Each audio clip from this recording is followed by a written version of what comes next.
All right.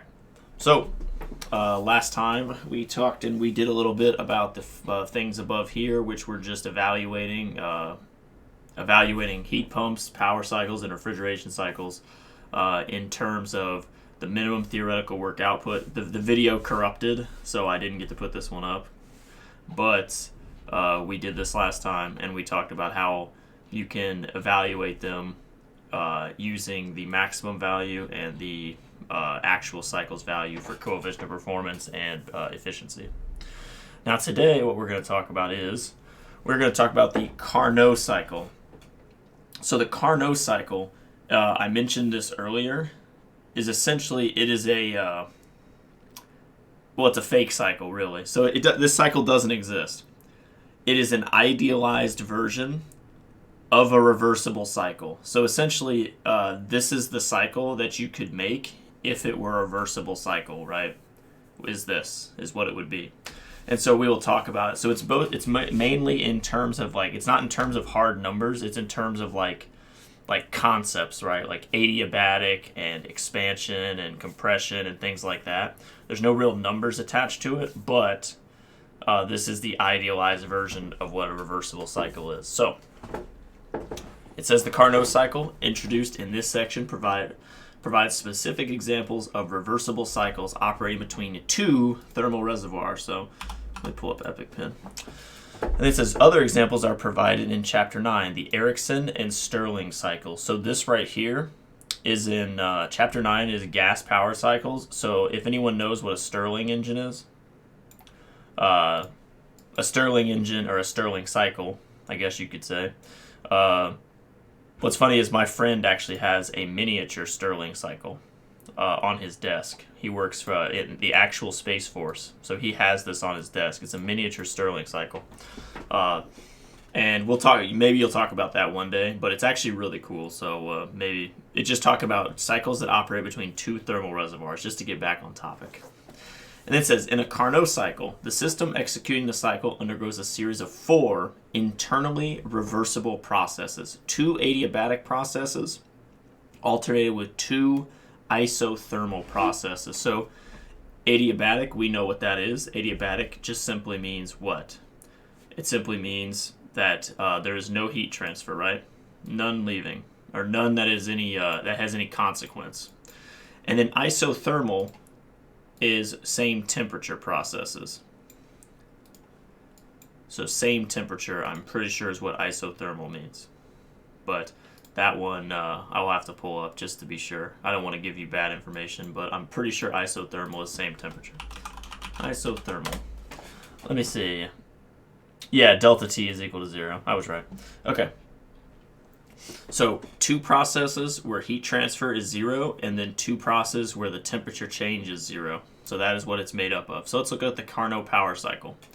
So it says Figure 513 shows the PV diagram of a Carnot power cycle in which the system is a gas in a piston cylinder assembly. Figure 514 provides details of how the cycle is executed. The piston and cylinder walls are non-conducting.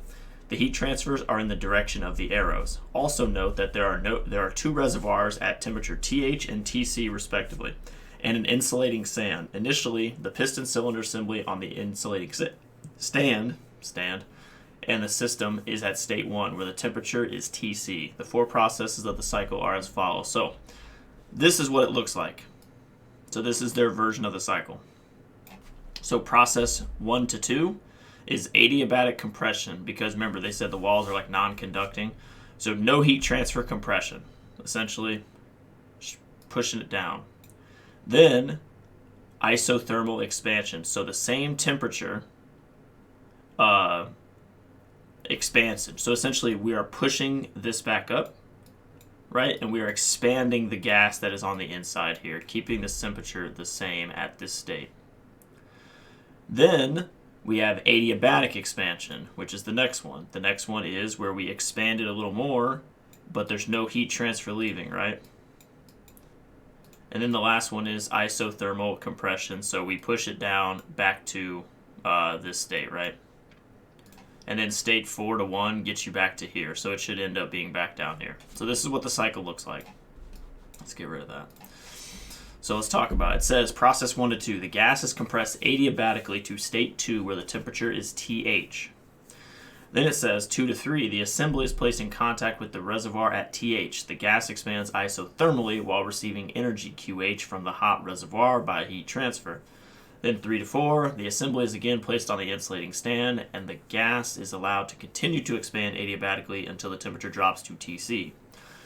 The assembly is then placed in contact with the reservoir at TC. The gas is compressed isothermally to its initial state while it discharges energy QC to the cold reservoir by heat transfer.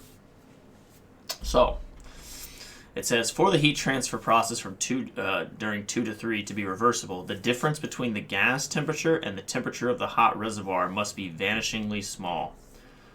So, essentially, if you guys remember, heat transfer is the most irreversible process, right? We talked about this. It is the most irreversible one. And it gets, as the temperatures between the two heat transfer bodies get closer together, the reversibility becomes, essentially, it becomes reversible as they get closer together.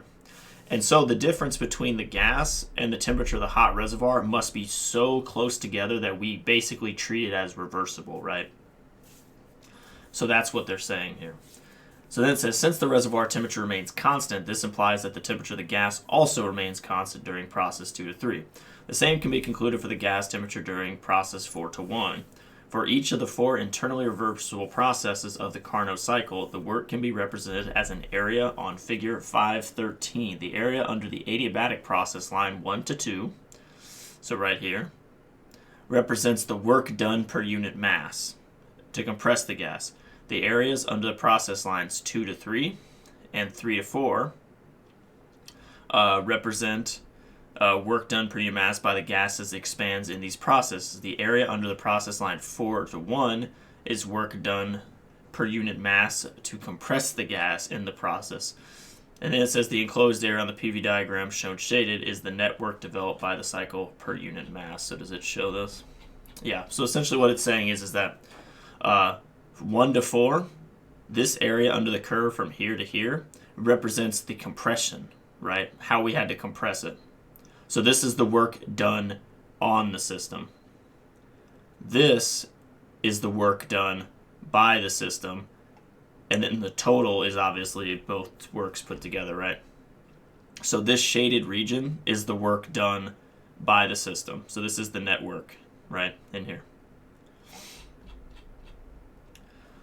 So then it says, the enclosed area, it says the thermal efficiency of this cycle is given by equation 5.9, which 5.9, if you guys recall, was, I'll write it, it's eta is equal to 1 minus Tc over Th. Fairly certain. That is our equation for the efficiency of this cycle. And so as you guys see, this idealized version of the cycle only depends on temperature, which is how we've said that the perfect cycle must operate. Only depends on temperature, does not depend on anything else. And then it says, the Carnot cycle is not limited to processes of a closed system taking place in a piston cylinder assembly. Figure 5.15 shows the schematic and an accompanying PV diagram of a Carnot cycle executed by water steadily circulating through a series of 4 interconnected components that has features in common with the simple vapor power plant shown in figure 4.16. As the water flows through the boiler, a change of phase from liquid to vapor at a constant temperature TH occurs as a result of heat transfer from the hot reservoir. Since temperature remains constant, pressure also remains constant during the phase change.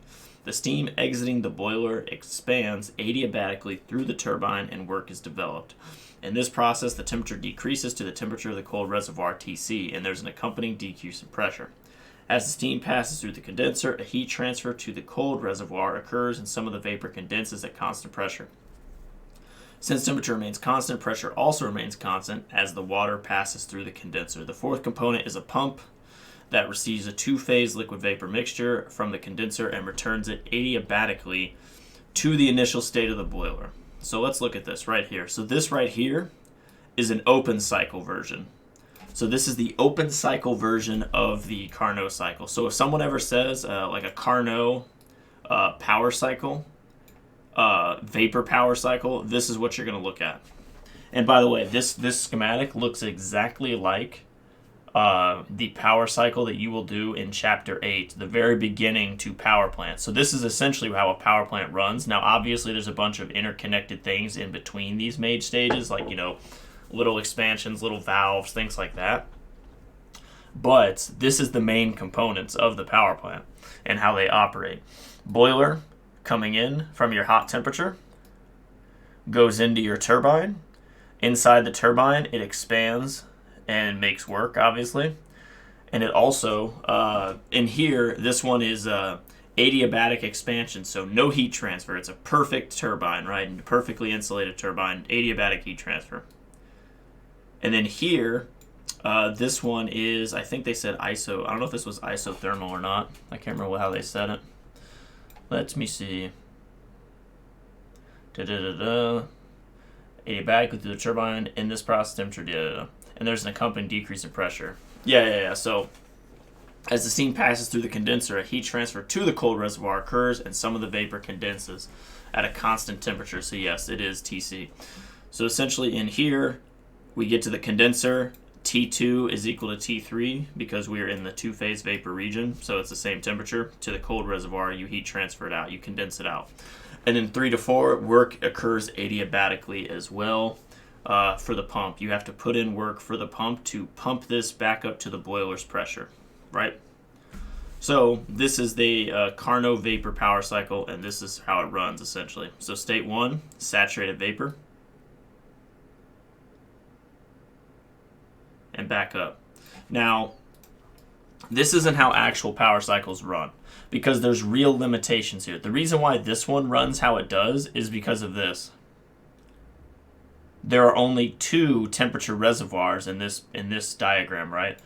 Because remember, TH is the same as 4 as it is to 1, right? Even though 1 is in the boiler and 4 is the pump, the reason why it's the same is because we are in the saturated region, right? Whenever you reach this point, your temperature is the same all the way across, as we all know, right? So there are only 2 temperatures here. The thing is, we don't actually do this in practice. Can anybody tell me maybe a reason why we don't do this? Why don't we send, let's say we have some percentage of liquid and vapor, although this shows saturated vapor because it's perfect, right? But why don't we do that? Why don't we send in like some sort of like 98% mixture into the turbine?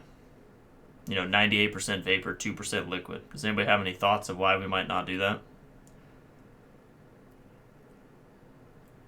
Would that damage the turbine? You're talking about yes, the small amount of liquid throwing through the turbine will cause it to corrode, right?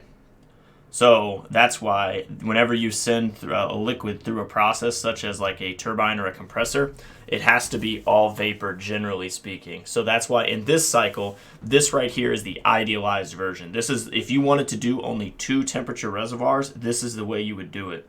The problem is, though, our cycles don't operate like that. Our cycles tend to look like this. So I'll redraw this one. The real cycles tend to look like this.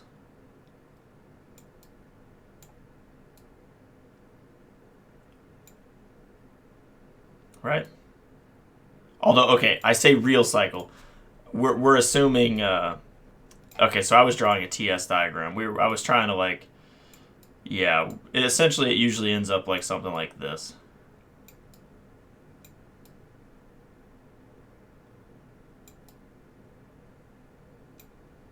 At 3, and then this one goes.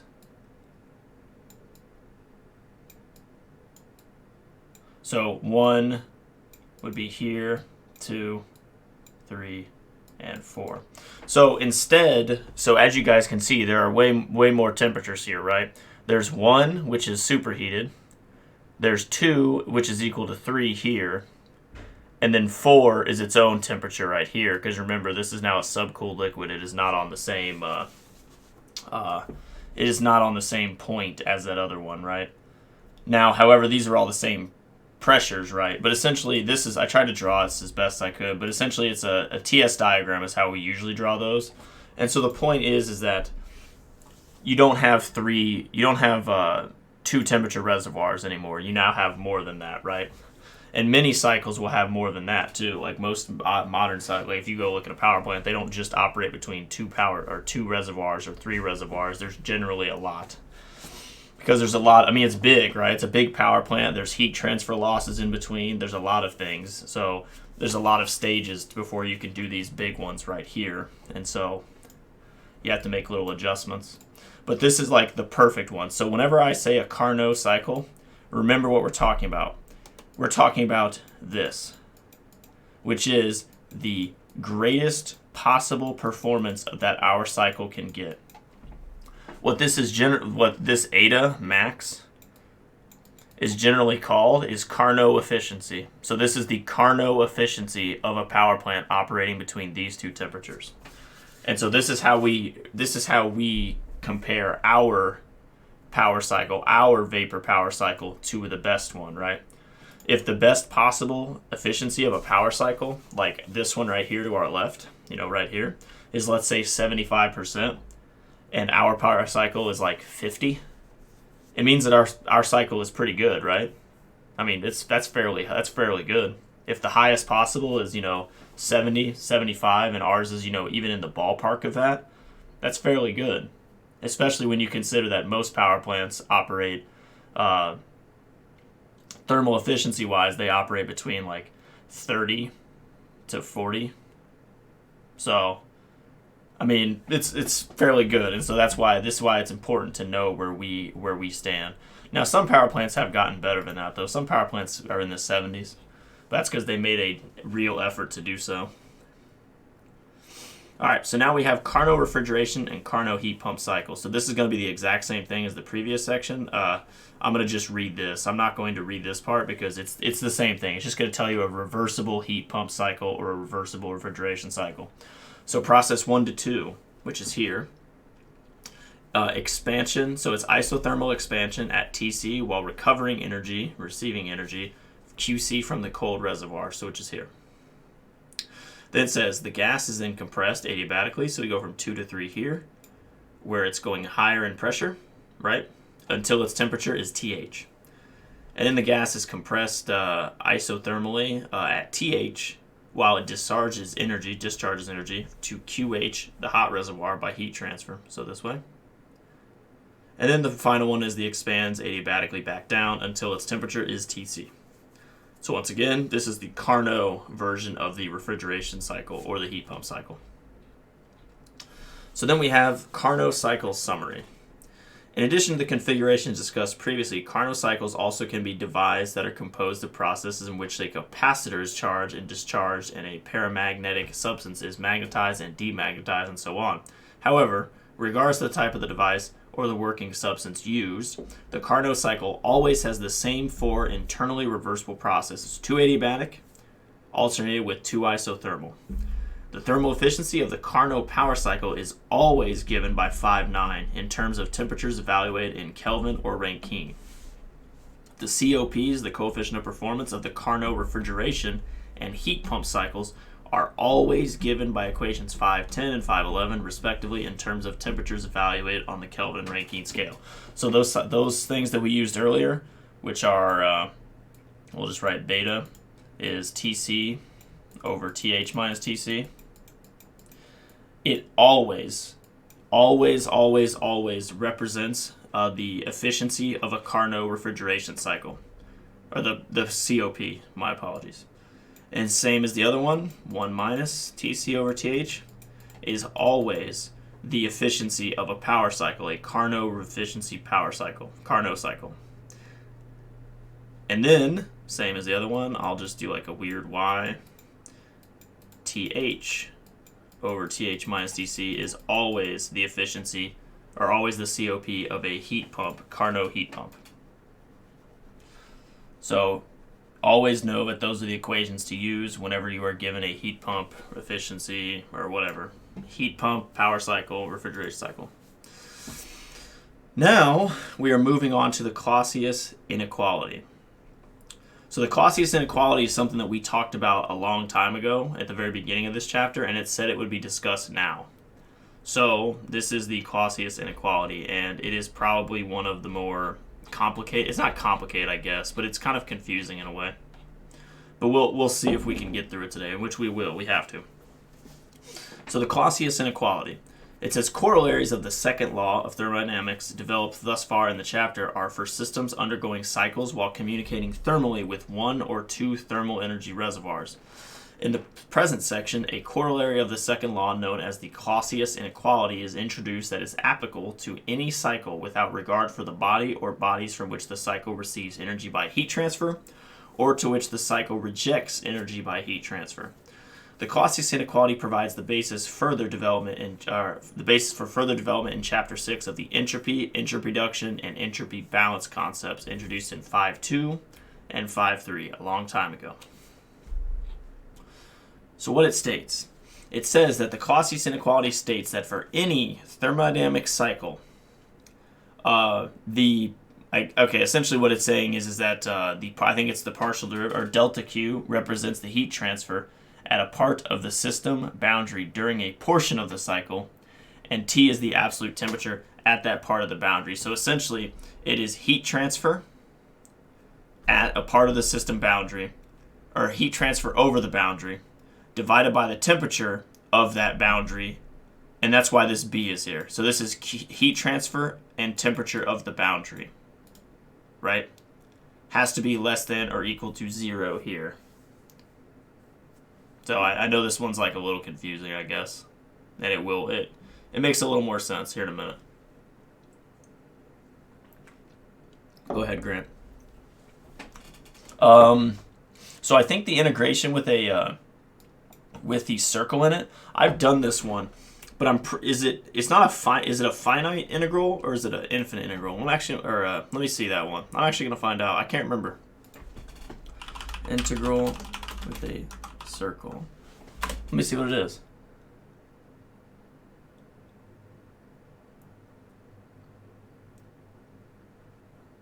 That's a good question.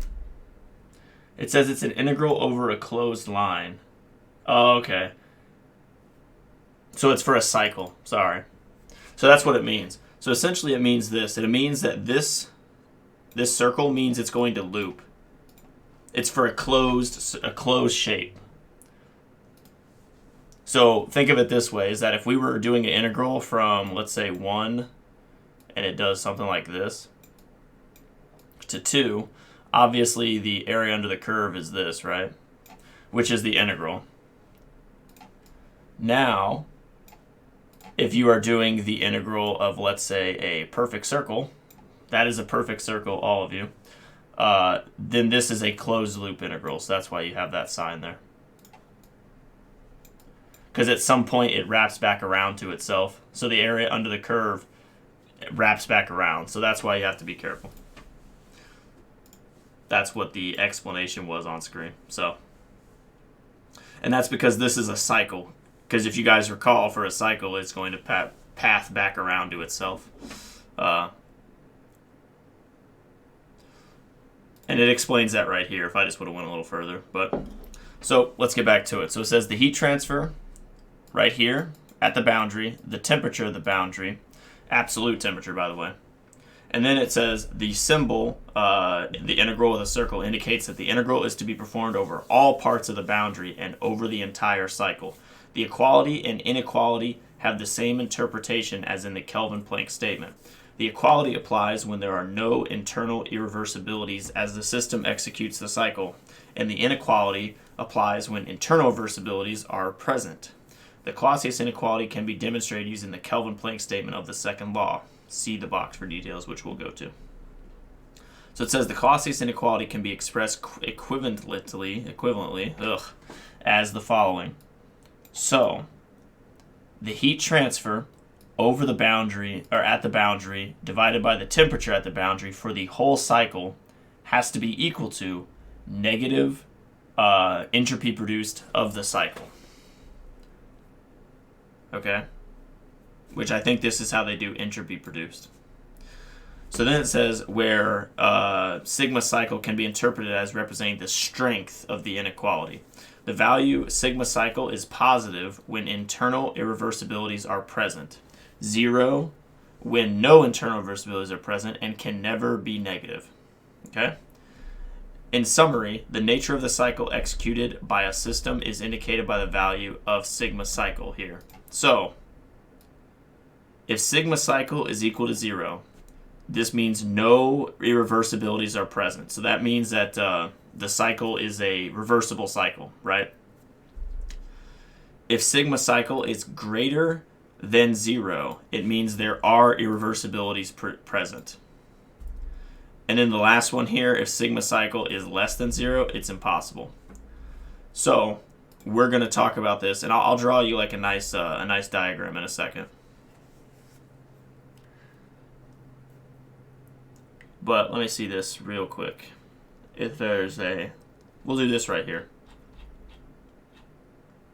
Actually, no, that seems really, really long and a lot more mathematical than I want to get. Okay, so I'm going to read this. So it says, for example, applying equation 513, which is right here, to the cycle of example 5.1. So let's go to, I'm going to pull up I'm going to try to get example 5.1. I don't know where that is, but I was going to try and get it for us.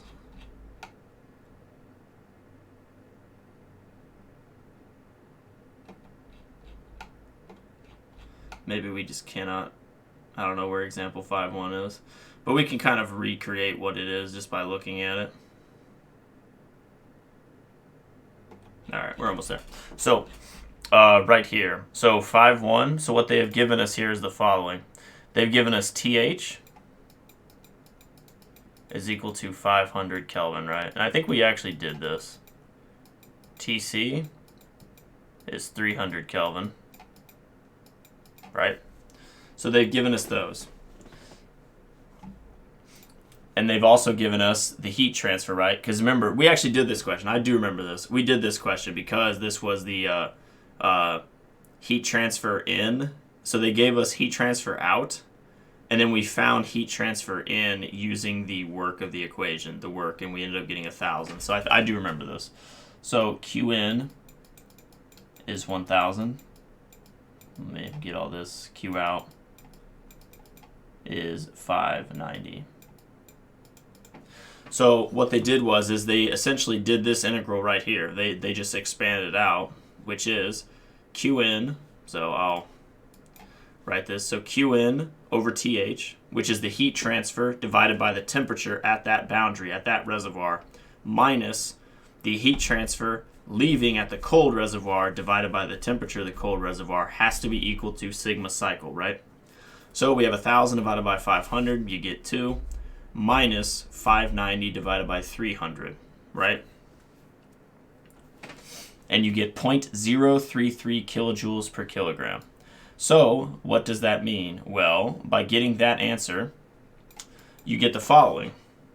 So it says sigma cycle is equal to, so giving sigma cycle equal to negative 0.033 kilojoules per kilogram, where the negative value indicates the proposed cycle is impossible. This is in keeping with the conclusion of 5.1. Applying 513 on a time rate basis to the cycle of example 2, we get, so essentially, if you guys recall, I remember this question. So this question right here, if you remember, this is the one where the power cycle, the guy was telling us, was it impossible or not? Right? Do you remember this question? This is the one where the inventor said that he claimed that he had a cycle that it was at this something, right? This is what this one was. And so if you recall, what did we conclude? That he was a dirty liar, right? That the cycle was not possible. And so we just concluded the exact same thing here by using heat transfers or essentially using this, because we found that entropy was the change in entropy was essentially, or not change in entropy, the entropy produced was negative. And I'm going to show you a graphical method of why this doesn't make sense. Okay? So, right here. So let's do this really fast. Although I think we're pretty much at the end of this chapter. But I'm going to draw something for you really fast. And this is going to be a TS diagram, which we're going to get into more in the next chapter. So I don't want to confuse anybody. But essentially how this works is the following. So this is a temperature and enthalpy diagram. Or entropy, sorry. Entropy is S. And it looks the exact same way as the ones we have been drawing, right? Like this. Although I'm going to expand this part out because we're actually going to need to, I'm going to need that. So, in that power cycle that I drew earlier, which I'm going to draw again, right? These are two lines of constant pressure, which is how power cycles, we're going to say they operate on. Two lines of constant pressure. So this is P1 is equal to P4, and this is P2 equal to 3, right? So on this line, these pressures are the same. This right here is state 3, this is state 2, and then state 4 is generally over here, and then state 1 up here, okay? So this is that power cycle that we were talking about earlier. This is the real deal Holyfield power cycle, Rankine-based power cycle. So how these generally work is the following. Whenever you first do this question in the very beginning of this class, you make an assumption and you say the following. You call it an isentropic process. And what isentropic means, it means basically it's a no entropy produced process. So there's no change in entropy from 1 to 2. And so what that means is you draw a straight line down, right? Because if this was a straight line, you would see that entropy has not changed, right? Would that make sense? Straight line down, entropy didn't change. And so what that means is that this process had no internal irreversibilities, right? So that means because S1 is equal to S2. So what that means is if we go back to what we're looking at now with this, that means that this entropy produced term right here is equal to 0 because that is an isentropic process, right? And because that is the perfect version of that turbine. So right here from 1 to 2 is usually a turbine stage. That is the perfect version of it. But in actuality, what it looks like is the following. And that is 2, and generally this is 2s as isentropic. And so what you can see here is that now this same sigma term, sigma cycle, would be what? It would essentially be the difference between S2s minus S2, right? Or S2 minus S2s.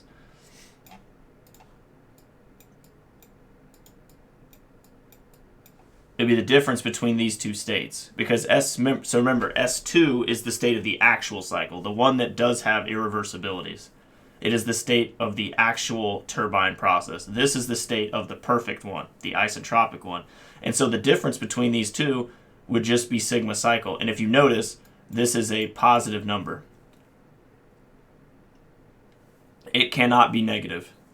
It cannot go back this way. So that's essentially where we're going with this. This right here, what we're working on, is going to lead into this later on in either the end of this class and the beginning of the next one. This is where it will lead. It will lead to this, using this entropy and finding different states on a process. So this is the graphical approach to it. The graphical approach is that we cannot ever, going through this process like the turbine, you can never just lose you can never drop back entropy. You can never do this, right? It is not possible. Entropy must always be produced going through that. And it's the same with this. So this right here is usually a pump stage in our cycle. This is straight up, but an actual version, the actual pump, would look like this. And that would be 4s. Entropy must always be gained going through one of these processes. Because you know why? So entropy is a measure of like disorder, right? Or order. And so if you run it through a process like a turbine blade, would you agree that you think like would you agree that perhaps it introduces some disorder to it when compared to, let's say, I don't know, the perfect cycle, right? You would assume that it does. Now this is a poorly drawn diagram because what it generally looks like is it looks like this. I didn't draw it right to scale, but generally it looks a lot like this. So this is generally state 1. The perfect one drops down here, which is 2s, and this one ends up over here. So, because remember, after the turbine, it's generally a two-phase mixture. But more or less is that entropy is gained, and it introduces disorder to it, right? And so this one, from 1 to 2s, did not introduce any disorder, right? Its entropy stayed the same. But comparing it with 2, we have introduced some disorder, right? And so that's the point. The point is that we have introduced some disorder to it. Therefore, the entropy produced has to be greater than 0, always, when going through a process such as this. Because if it was negative, that means that we took away, essentially, order, right? Like, our process actually didn't add anything to it. It took it away. Like, it actually made it more ordered. Which, do you think that makes sense? Do you think if I throw something through a turbine blade that we can actually make it more ordered at the end? Right? Do you think that makes sense? No, it does not. And so, that is why this is where this concept is going, right? Yeah, that's where that's where this concept is going, is that we're going to do this. So this is the basic version right here. So the questions will give you these conditions, and you will have to tell us if it is actually possible, if it is not possible, or if it's reversible. Same as before, right? You will be given these conditions, and you will have to find one of those. And what this is doing, it is preparing you. It's laying the groundwork for understanding this in Thermo 2 and the later part of this class. It's getting you to here. Being able to understand perfect states, which is 2s, which is the isentropic states. I'll spell that. It's like isentropic. So it's isentropic here, and then this is the actual. So this concept is getting you prepared to understand this. But you never have to see this again. These are just generic cases, right? This is just generic cases.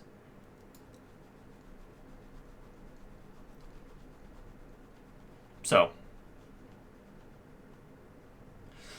let's get off of that. But there's more depth to this too as well. Like, getting entropy produced is just it's not so easy as just that. But there's more depth to it. But that was just a little example that entropy had to be produced, right? There had to be some change, because we didn't just keep the same or we didn't lose anything. We did have to change positively. All right.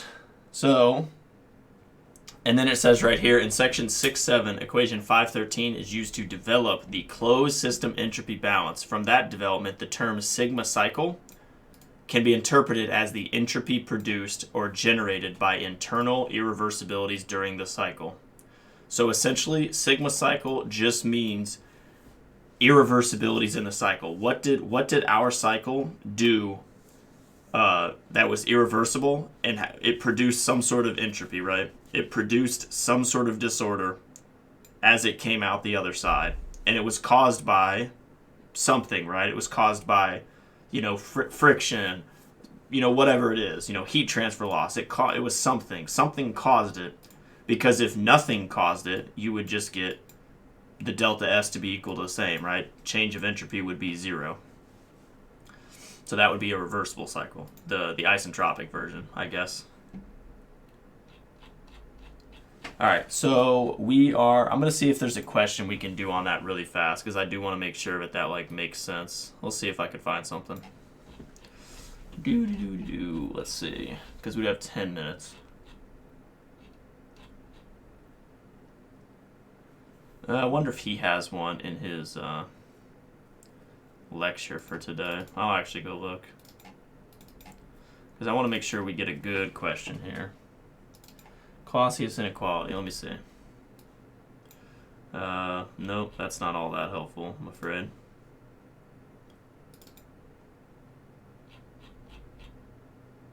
It's not helpful, okay.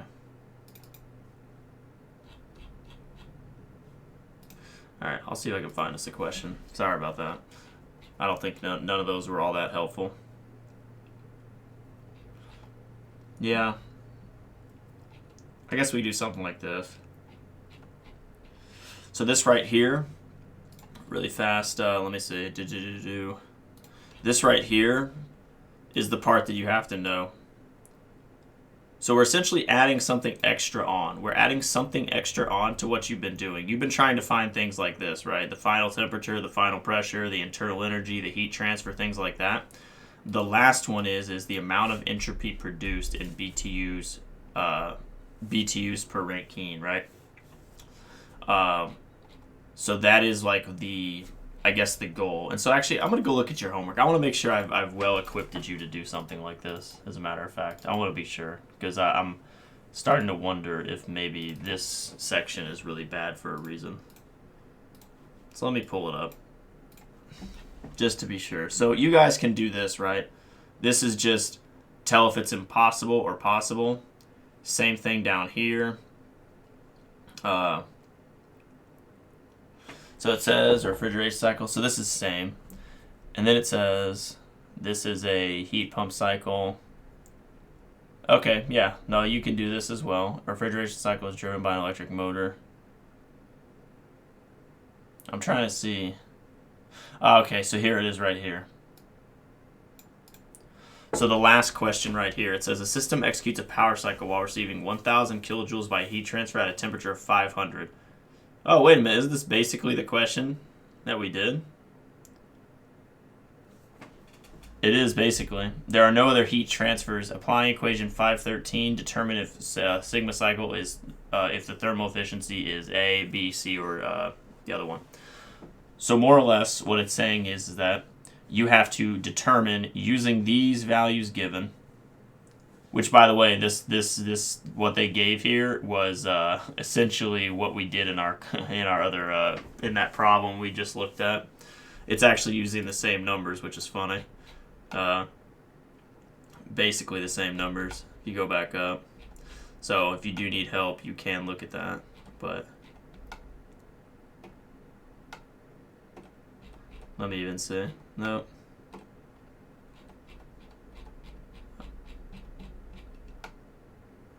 Oh, we're at 6. That's not where we wanted to be. Oh, man. Am I going the wrong way? No, here it is. Man. Apologies for that. Now I was wondering why I could never find a question we were supposed to find. I must have slipped down really quick. So, this right here. So, if you remember, we did... where is that question at? It was this one, sorry. This right here. 1,000 kilojoules, 500, 300. So basically, it's very similar to that question. So if you do need help, make sure you look at the book here. And so what it's saying is that if the thermal efficiency is these things, so use this thermal efficiency and find out, you have to find something else, and then you plug it into the sigma cycles question, or the sigma cycle equation, and that's how you do it. But the rest of this right here, the rest of this is all the same. This is the same, these two are the same, and then up here is the exact same thing as this, only it's giving you like numbers and like a word problem, right? And it's giving you other things to find. So it's giving you amount of energy heat pump receives, COP, and then a COP of a reversible, right? So the rest of this is all basically just COPs and maximum efficiencies. This last one is what we just went over. And now, before you go, one more thing. I guess I should do that. I keep saying one more thing, like I'm, Jackie Chan's grandpa in the cartoon show he was in. If anybody, that was an old reference. I don't know if anyone's going to get that one, but it's been a while. Jackie Chan Adventures was a great show. I will hold to it. So, right here. Is that the one where they're dragons? So they're not dragons. They are they were like looking for talismans to like fight evil. They're like little talismans, and they can like take on the powers of whatever talisman they pick up, like like a monkey and some other stuff. I don't know, man. But anyway, over here. So test 2 for you guys will be here on Friday. Right? Where we are is right here on Friday, this Friday. So what you guys are responsible for that exam is this. 5-1, 5-11, and all the way back to 4-1 to 4-2. So that is where we are at. So you guys are responsible for all of that. So homework 6, 7, and 5. Also, practice exam is online. In case you didn't see it, I would highly recommend you going through that and timing yourself and make sure you are prepared for the time that you're going to get. Now, as for a review session, we will do that. We'll probably do it on. I would say maybe Monday, and then I'm going to probably do the first section here. So on let's talk about I'm going to do a review session on Monday. Then on Wednesday, I'm going to do this 6-1 and 6-2. But just know 6-1 and 6-2 will not be on the exam. And I will take any and all questions you have on that day regarding the exam on the following day, right? So essentially, I'm going to do a review. Although, do you want the review on Wednesday or Monday? Let's ask that. How about that? Review Monday or Wednesday? Does it matter?